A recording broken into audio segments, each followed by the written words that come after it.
welcome back to this new episode of The IR Strikes Back. So, today we talk about Wicked Part 2. Wicked for Good. Even if we're different, it doesn't mean that we're not able to learn from each other to be the better version of ourselves. We have to go beyond echo chambers to do so-called good. It's scary, but sometimes we can no longer remain silent. Stepping up demands courage, but someone has to do it. And it's exactly what that movie tells us. If you haven't seen our episode about Wicked Part 1, go watch it right now and come back to us. So today, as promised, we are analyzing Wicked Part 2. Before we begin, once again, thank you a lot for your support. Don't hesitate to let us know in the comments which movie or pop culture products you would want us to analyze next. Let's be clear, the goal here is not to judge whether or not this second opus is good. We leave that for you. Our place is to tell you how political this movie is. Despite what people says, it's important to note how movies from Hollywood this year has been so political. And this is why our podcast is here. So let's dive in. This second movie is about learning from each other despite opposite views and conflicting interests. It's about stepping up in times of need even if it's difficult. How we strive in a polarized environment where narratives are made by the stronger party that doesn't detain the monopoly on absolute good. History are made by winners, as the wizard stated, to justify his action. The truth has always been subjective, but it's even more true nowadays. The truth depends on your point of view and the people with whom you're hanging out. The medias and the owners of these social medias and are guarding your data. We talk about it in Wicked Part 1 and in Zootopia number 1. So if you haven't watched it, go watch Zootopia. So here, the one in controls are Madame Marbles and the Wizard. They control the narrative, and we can see in this new opus that they started to shape a certain image of Elphaba. And this is exactly how the secretary in Zootopia does it. She uses the momentum of the arrest of the mayor of Zootopia and the scandal about the predators to her advantage. Here it's the same thing, because in our first opus, it ends up with Elphaba running away and swearing to reveal the truth about the wizard. And in the eyes of the ocean that don't know what happened, because it was behind closed doors, it's the perfect opportunity for the wizard and Madame Marble to depict Elphaba as a wicked witch. To begin with, Elphaba looks less approaching than, for example, Glinda, because of her green skin, unusual skin. And this narrative that is forged by the ones in power somehow becomes what is the truth, because it's repeated so often. Because what is important nowadays is what people believe is the truth and not necessarily the truth. And here it's a clear example of that. And it doesn't matter if the wizard lies, because what people believe is that he has magic powers. Even if he's a fraud, it doesn't matter, because no one will believe it, because it's so ingrained in their mind that the wizard is able to read the creamery, as we mentioned in our first episode on Wicked. Because there's a whole industry of promoting that it's impossible for the ocean to really see the truth. No matter what Elphaba will say to change their mind, it will not work. So here, the wizard and Madame Marble takes advantage of this to spread propaganda message and disinformation. Propaganda, which is defined here as any political repeated message, is not only spreading false information, but here is spreading them on purpose. The purpose is to discredit Elphaba and continue to impose their narrative that animals shouldn't have a right and are second-class citizens of Oz, and that Elphaba is a wicked witch. The reason why everything is wrong in Oz is certainly because of Elphaba and the talking animals. They're the responsible. It's not because the wizard is unable to deal with the situation. Madame Marble will, for example, insist to call Elphaba by the nickname the Wicked Witch when she's talking with Glinda. And Glinda tries to say Elphaba. Madame Marble corrects her and says the Wicked Witch. Citizens of Oz, this wicked witch must be found. Because she doesn't want to recognize that she's a human, that she's normal, that she has an identity. From that point, she's the Wicked Witch, she's the enemy, and she doesn't have any background story that can change that fact. She's evil and she will remain evil. And that's a clear example of how they shape the narrative.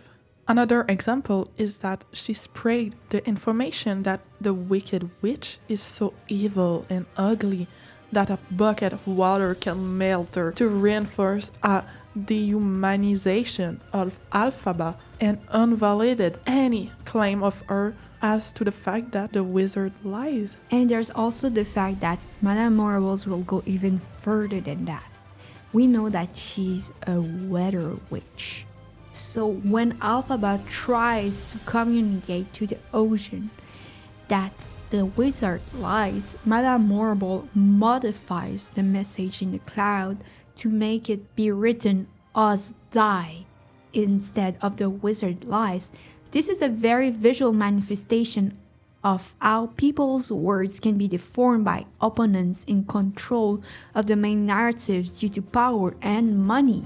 Appearances, background, allies, and family can be used to better discredit opponents.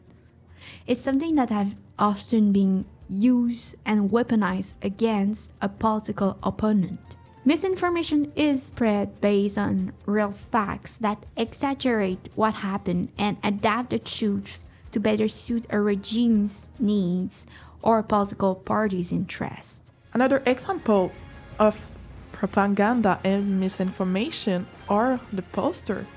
In the first movie, we saw that the Munchkin were tearing down all the posters due to the death of the said Wicked Witch. In this second movie, we see that the posters seen in the first movie are only the tip of the iceberg. There is a desire to clearly make a contrast between the fact that Glinda is the incarnation of the good, while Elphaba is the representation of evilness. The posters serve as a visual representation of them. And this is not anything new. Have you seen the poster of the Cold War? We can pinpoint clear similarities between the two styles of writing and the color, and even the style of drawing. During the Cold War era, there was a rivalry between the East Bloc and the West Bloc, communist versus capitalist. Politics need to explain that country from the Eastern or the Western Bloc were dangerous and evil, which will justify their war by proxy and get them the support of their citizens in the effort to indicate the influence of the other bloc. Here is the same. There is a need to visually identify the good and bad so that the audience will not support Elphaba's cause and lead to Madame Marble and the wizard losing power. Glinda's image is used not only to dissuade people from joining the side of Elphaba, but also to distract the ocean from problems in Oz,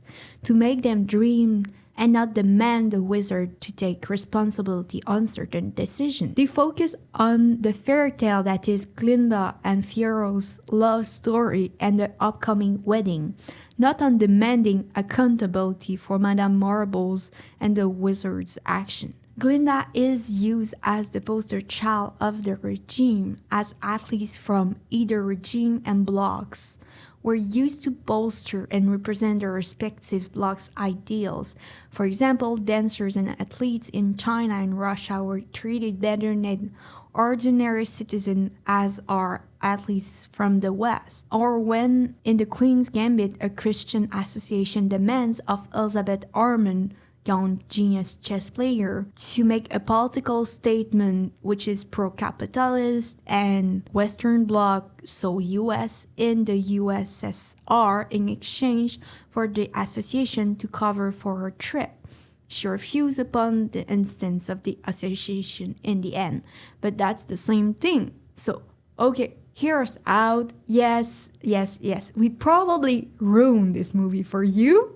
We're sorry, okay? But when the wizard tries to convince Elphaba to change sides on the night before Glinda's wedding, he starts a little showcase of good gestures towards her and how they can start from scratch by reaching for a terrestrial globe. He removes it from its base and starts playing it because it is in fact a balloon. For the cinema lovers, you'll have immediately pinpoint the reference. Do you know what we're talking about? Of course, we're talking about the famous scene of The Dictator, the only movie in which Charlie Chaplin speaks.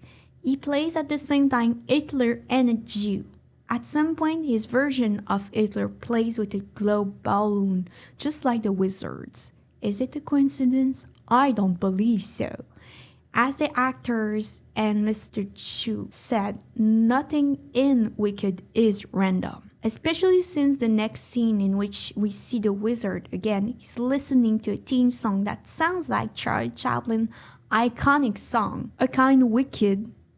The moral of The Dictator at the very end is understanding and listening to each other and not confining in fear in our little corner. Those who can hear me, I say, do not despair. The misery that is now upon us is but the passing of greed, the bitterness of men who fear the way of human progress. The hate of men will pass and dictators die, and the power they took from the people will return to the people. And so long as men die, liberty will never perish. Soldiers, don't give yourselves to brutes, men who despise you, enslave you, who regiment your lives, tell you what to do, what to think, and what to feel, who drill you, diet you, treat you like cattle, use you as cannon fodder. Don't give yourselves to these unnatural men with machine minds and machine hearts. You are not machines, you are not cattle, you are men. You have the love of humanity in your hearts. You don't hate, only the unloved hate. So this serves as a very visual representation that the wizard is a dictator. By the antagonization of Elphaba through the combined efforts of Madame Morrible and the wizard, by using Glinda, this story is in fact all about friendship, the relationship of these very different girls. And now we can talk about feminism. Feminist theories in Wicked, because Wicked is a patriarchal world. Yeah, a man is the one in power. Elphaba said to him at some point, no one will ever refute what he said. Even Madame Morrible doesn't have his power of being believed. Without the wizard, Madame Morrible lose everything. In a patriarchal world, women have to defend their place, although more powerful or has the same capacity as the men. Elphaba doesn't fit in the society criteria of beauty, while Glinda, her apparent, fulfilled the society beauty criteria. The expectation of society of what is beautiful. Elphaba is marginalized, her voice has less power, and people doesn't want to be seen with her. Glinda is popular, quote-unquote popular. And remember the song? Her voice is strong enough to make people change their mind. Because she fulfilled the expectation of society of beauty, it's easier for her to get her way, and we can see that very clearly in the first movie and even more in the second movie. Example, that's thanks to Glinda that Elphaba is accepted in the school because Glinda decided to dance with Elphaba. The same thing is happening here in the city. The citizen doesn't believe in Elphaba, except the talking animal, who are also marginalized. It's only when Glinda told them to accept animals back in the society that things will change a little. And she takes that decision to finally step up and not just be a poster child due to discussion and her contact with Elphaba. Despite the fact that they have a common love interest, it doesn't prevent Glinda from stepping up and doing what is quote-unquote good, because that's the title of the movie, folks. Wicked for good. So Glinda sees how much damage she's done to Elphaba more than the talking animals, because let us remind you that we see that Glinda saw the quote-unquote death of Elphaba on life. And this makes her change her mind about staying silent and feeling that she doesn't have a say and that it's easier to stay in line and shut up and just enjoy the privilege of her position. So Glinda is an example of women emancipation. And stepping up in time of crisis. Because in the end, even if Madame Morbles was intimidating her to the point that she pushed her, very visually representing the responsibility of Glinda in depicting Elphaba as a bad, wicked witch, in the end, Glinda takes power and imprisons Madame Morble and tells the wizard that he has no longer his place here and ousts him out of power. And we can see that she's really on a path to do good, because at the end, the grimoires open for her. So she decides to do what is good and not what is easy. So that's it for this week episode. We hope that you enjoy it. Don't forget to like this video and subscribe to our channel. Let us know in the comment what do you think of this episode. Ciao! Ciao!